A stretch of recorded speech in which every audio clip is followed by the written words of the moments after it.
Miyerkules, may kadwapulo at talong aldaw, agda mga bulan ti Hulyo, tawen 2025, malam, ti pagaya nga ni Grampa, kat naglalagalag ito'y coastal road sa tabing dagat ng bayan ng Ballesteros.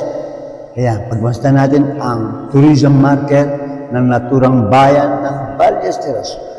Pansinin din ninyo ang maulap na kalangitan dahil kalalabas lang ng bagyong si Krising sa Philippine Area of Responsibility.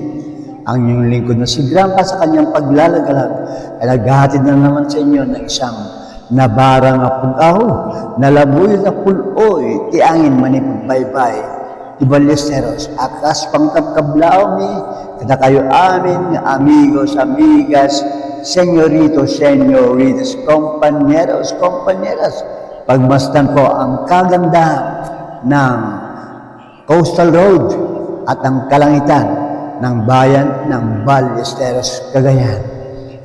Bilang isang paglilingkod bayan, gratis et amore, ng inyong kaibigan na si Grandpa, para nang sa gayon, mabigyan natin ang ating mga amigos, amigas, senyoritos, senyoritas, compañeros, compañeras ng kalagayan ng panahon right after na makalabas sa Philippine Area of Responsibility ang naturang bagyong si Krising. Ayan, marami tayong mga kaibigan. Tayo ay nakipagkwentuhan, panandalian, at magpapatuloy po ang inyong likod sa kanyang paglalaglag na barang apugaw, nalamuyo nga puloy, manipod,